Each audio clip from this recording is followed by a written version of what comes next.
뉴욕 증시는 정신 불안 증세를 보였습니다. 하루에만 다우지수가 500포인트 넘게 급락하다가 마지막에 상승 전환하면서 마감했습니다. 대형 IT주들이 올랐지만 애플은 중국의 아이폰 판매 중단 명령에 2% 약세를 보였습니다. 증시만큼 들쑥날쑥인 게 기름값입니다. 산유국들이 예상보다 많이 감산할 것으로 합의했지만 장기적으로 글로벌 공급 과잉을 해결하지 못할 것이란 전망에 무게가 실렸습니다. 여기에 세계 경제 둔화 우려도 겹치면서 3%대 기름칠한 듯 미끄러졌습니다. 왕서방의 복수입니다. 중국 법원이 애플 아이폰에 대한 수입과 판매를 금지했습니다. 퀄컴이 애플과의 특허 소송 중에 신청한 판매 중지 요청을 받아들인 건데요. 이렇게 갑작스레 퀄컴 측에 손을 들어준 것은 화웨이 부회장 체포건과 무관하지 않아 보입니다. 여기 비관론이 하나 더 추가됐습니다. IMF 수석 이코노미스트 옵스펠드가 올해와 달리 미국의 경제 성장률은 내년과 내후년에 급격히 떨어질 것으로 내다봤습니다. 이 사람은 지난 3년 동안 세계 경제 낙관론을 견지해온 인물이어서 지나가는 헛소리로 보기는 어렵습니다.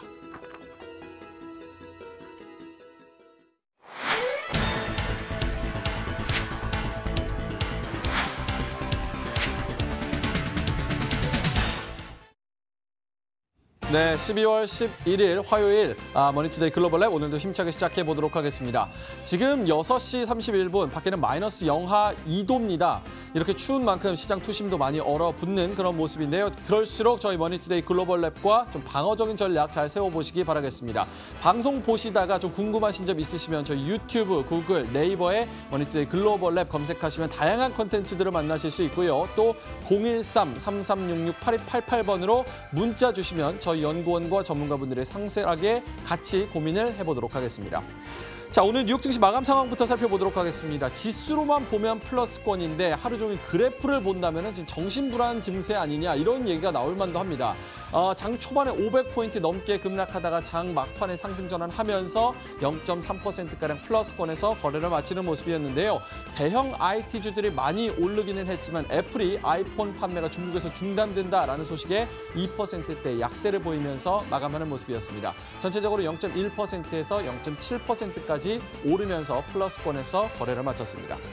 자, 그럼 어떤 종목들이 활발하게 움직였는지 특징 종목들 살펴보도록 하겠습니다. 오늘은 셋 다 나스닥에 정식으로 상장된 종목이라는 거 좀 참고를 해보셔야겠고요. 먼저 43%가량 오른 엑스펠이라는 종목입니다. 이게 컴퓨테이션 관련한 종목인데 오디오, 이미지 관련한 종목, 기술 기업입니다. 오늘 43% 급등세를 보였고요.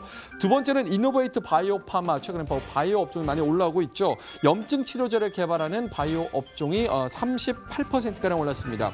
그리고 저는 이 종목을 좀 주목을 하고 싶은데요. 뉴트리 시스템이라는 체중 관리해주는 개인 전문 맞춤 기업입니다. 오늘 27%가량 오르면서 인수합병 소식이 있다고 하네요. 오늘 27%가량 급등세, 셋 다 나스닥에 정식으로 상장된 종목이라는 거 좀 참고를 해보셔야겠습니다.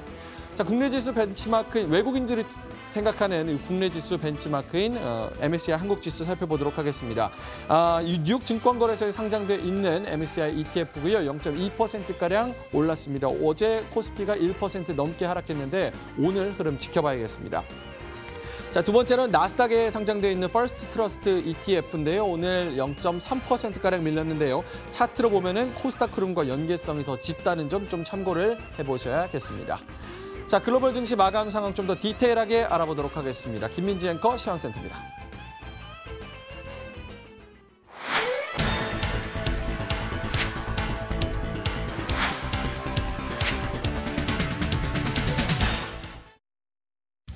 네, 시장 흐름 저와 함께 살펴보도록 하겠습니다. 여전히 시장 전반적인 분위기는 무겁습니다. 아시아 주식시장 그리고 유럽 주식시장 모두 큰 폭으로 하락세를 기록했고요.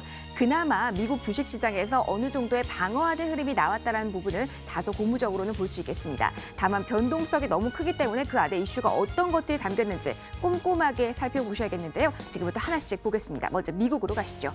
자, 미국 주식시장 어떻게 마감됐는지부터 확인해 보도록 하겠습니다. 지금 보시는 것과 같이 다우지수 지수는 강보합권 정도, 그리고 S&P 500 지수 역시 강보와 가장 강하게 올라온 쪽은 나스닥인데요. 0.74% 플러스로 거래 마감이 됐습니다. 플러스 자체로 마감이 됐지만 상당히 조심스럽게 장 초반부터 움직임이 나왔다라는 부분을 체크해 보셔야겠는데요. 지난주에 주간 단위로 4% 넘는 하락률을 기록했었죠. 월요일장은 혼조세로 출발을 했습니다.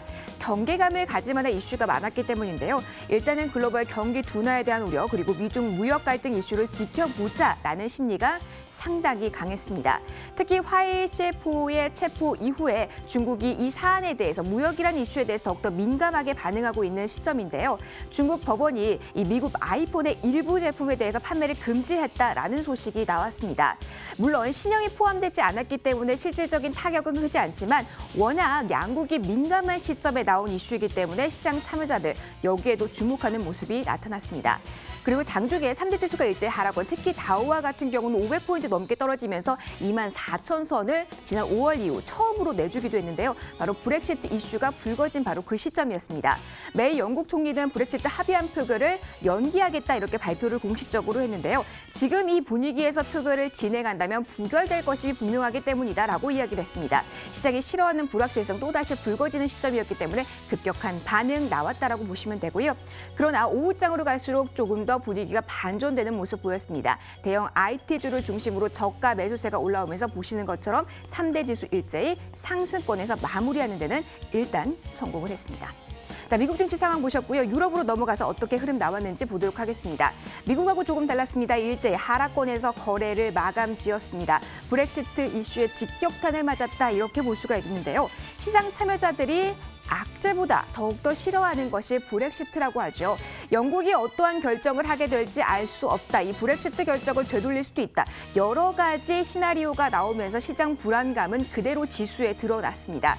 여기에다가 프랑스와 독일, 내부적으로도 경제에 대한 우려가 있었는데요. 독일의 무역지표 부진하게 나왔고요. 프랑스 중앙은행 쪽에서는 프랑스의 경제 둔화세가 좀 더 가팔라질 수 있다. 이렇게 언급을 하면서 투짐을 억제하는 모습이 나타났습니다. 범유럽지수 1.36% 비롯해서 전반적으로 1% 내외의 하락률이 유럽 주식시장에서는 펼쳐졌습니다. 아시아로 넘어가도록 하겠습니다. 아시아 역시 부진한 흐름이 어제장에 나왔죠. 내부적인 지표도 부진했고 외풍도 있고 이래서 충격이 더욱더 컸습니다. 일본 증시가 2% 넘게 하락했고요. 중화권 증시 역시 일제 하락하는 모습이었습니다. 중국 관련해서는 앞서 주말에 발표된 11월 수출을 보시면 직전월 대비로 했을 때 그 증가폭이 3분의 1 수준으로 크게 내려갔다라면서 이 미중 무역 갈등의 그 충격이 수치로 드러나면서 그 불안감 나타났다고 보시면 되고요. 일본 주식시장과 같은 경우도 3분기 GDP 수정치가 나왔는데 속보치보다도 더 기대 이하로 나왔다는 점이 투심을 조금 더 내려잡는 모습이 확인이 됐습니다. 전반적으로 부진한 흐름 아시아 주요국 증시에서 확인을 해보실 수가 있었습니다. 동남아시아로 가보죠. 자, 인도 증시 살펴보도록 할 텐데요. 자, 인도는 정치적 이슈에 2%대 하락률을 기록했습니다. 주의회 선거 결과가 좀 나오고 있습니다. 내년 총선의 바로미터 역할을 하기 때문에 시장의 관심이 높은데요. 이 주의회 선거에서 상대 집권당이 상당히 좋지 않은 결과를 가진 것으로 출구 조사 결과 나왔다고 합니다. 정치적 리스크에 크게 흔들리는 모습 나왔는데요. 오늘 출구 조사가 나옵니다. 어떻게 되는지 이 부분은 조금 더 지켜보셔야겠습니다. 자, 그리고 호주로 가겠습니다. 호주 역시 마이너스권에서 거래 마감이 됐습니다. 뉴질랜드 역시 마찬가지였고요. 이 안에서는 금융섹터의 하락률이 특히 더 크게 확인이 됐습니다. 호주 4대 은행 일제히 2%에서 4%대 하락률을 내부에서 기록했다는 점 특징적으로도 볼 수가 있겠습니다. 환율 이어서 보도록 하겠습니다. 환율과 같은 경우는 달러와의 강세가 오늘 장에 상당히 뚜렷하게 확인이 됐습니다. 파운드와는 브렉시트 이슈에 20개월 만에 가장 낮은 수준까지 내려갔다는 점 비교해서 보시고요. 주요 6개국 통화 대비 달러 가치를 나타낸 달러 인덱스는 0.59% 강세를 보였습니다. 유가 이어서 보겠습니다. 오펙의 감산 소식이 나왔었는데요. 단 하루짜리 호재에 그쳤습니다. 다시 한번 글로벌 경기 둔화에 따른 수요 위축, 여기에 포커스가 맞춰졌고요. 유가 일제 하락. WTI는 3.1%, 브렌트 역시 동반해서 아래쪽에서 움직였습니다. 금 가격 보도록 하겠습니다. 달러와 강세와 조금 더 상관관계가 있기 때문에 이 부분 집중해서 보시면 되는데요. 금 조심스럽지만 아래쪽으로 살짝 내려왔습니다. 마이너스 0.3% 오늘 새벽 기록했네요. 마지막으로 필라델피아 반도체 지수 보도록 하겠습니다. 오늘 미국 3대 지수 가운데 나스닥이 가장 많이 올라왔죠. 자, IT주에 대한 매수세가 오늘 강했다 볼 수 있는데 반도체주 역시 활발하게 움직였습니다. 필라델피아 반도체 지수 오늘 1.58% 플러스로 거래가 마감이 됐습니다. 전반적인 지수의 흐름들 쭉 살펴보셨습니다. 이제 종목으로 들어가 조금 더 디테일하게 살펴보도록 할까요? 종목에 대한 이야기 김희욱 소장과 함께 하시죠.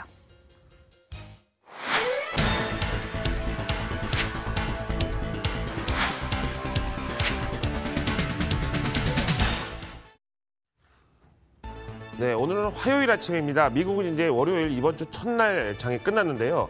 사실은 어젯밤에 미국 증시 봤을 때 급락으로 출발해서 야, 이거 오늘도 또 죽었구나 했는데 오늘 새벽에 장을 보니까 그래도 대부분의 낙폭을 만회하고 심지어 플러스로 상승 반전에 성공했습니다. 물론 어제 우리 증시 급락에 비하면 오늘 뭐 반등폭이 크지는 않겠습니다만 그래도 이제 뭐 그야말로 조석 간에 달라지는 투시입니다. 이제 이렇게 생각할 수가 있겠죠. 자, 이런 와중에도 월가에서는 열심히 개별 종목에 대한 분석들이 이어졌습니다. 함께 살펴보시죠. 먼저 애플, 우리로 치면은 삼성전자입니다. 사실은 요게 오르느냐 떨어지느냐에 따라서 이제 전체적인 시장 분위기가 좌우되는데요. 오늘 사실 미국 증시를 수렁에서 건져준 거는 기술주였고 그 중에서 또 애플이 오늘 0.6%대 오르면서 미국 증시의 어떤 낙폭을 상승 반전으로 뒤집어줬습니다. 시티증권에서는 매수 의견을 냈고요. 목표 주가는 $200로 약간 낮춰 잡았습니다만 어쨌든 미중 무역 전쟁에 지금 뭐 지속되면서 기술주에 어느 정도 좀 영향은 주겠지만 그럼에도 불구하고 애플의 매출 가이던스를 급격하게 낮출 필요는 없을 것 같다. 왜냐하면 미중 무역 전쟁에도 불구하고 애플의 제조 생산은 결국 중국에 있기 때문에 이렇다는 거고요. 결국 중국이 아무리 미국하고 싸워도 자신들의 자국의 근로자들을 챙기지 않을 수 없기 때문에 결국 이제 월가에서도 이 정도로 이제 어느 정도 합의로 끝날 것이다 이런 의견이 조금씩 퍼져가고 있는 거죠. 다음에 US 스틸입니다. 이름만 봐도 벌써 우리나라 포항제철이 이제 떠오르는데요. 오늘 이제 조금 주가는 좋지 않았습니다만은 최근에 이제 철강 관세 때문에 업계 자체가 지금 굉장히 몸살을 앓고 있는데 투자 의견은 매도에서 중립으로 상향을 해줬습니다. 철강 가격은 요즘에 이제 뭐 수요 감소에 따라서 하락이 예상되고 있지만 뭐 그럼에도 불구하고 이 정도면은 이제 어느 정도 바닥권을 형성했다 이런 의견에 따라서 UBS는 매도를 중립으로 올려 잡았습니다. 한국에는 포스코와 현대제철이 US 스틸과 매칭 종목이 되겠습니다. 그다음에 요즘 해외 직구 많이 하시는데요. 갑자기 페덱스에서 핸드폰으로 문자가 옵니다. 귀하가 주문하신 물건이 이제 오늘 도착한다고요. 그런 만큼 이제 우리나라에서도 그야말로 네임드 돼 있는 업종인데요. 지난주 이제 페덱스는 철이니만큼 지금 블랙 프라이데이 쇼핑 시즌 그리고 사이버 먼데이 시즌에 해외 직구가 막 많이 늘어나면서 매출 증가의 기대감은 뭐 어차피 선반영돼 있다고 봤지만 CEO 데이비스 커밍햄이 사퇴하겠다고 밝히면서 이런 어떤 내홍에 따라서 가장 분주한 이 시즌에 회사의 내용이 조금 우려가 된다 뭐 이제 이런 의견은 있었습니다. 그래서 매수해서 투자 의견을 중립으로 한 단계 보수적으로 내려잡았고요. 이 소식에 따라서 오늘 페덱스의 주가는 4%대 비교적 폭력적인 하락세를 맞았다 이렇게 보겠습니다. 자, 이런 와중에 우리 라이징 스타 종목들은 선방을 했습니다. 여기에 대한 내용은 조금 이따 알아보시죠.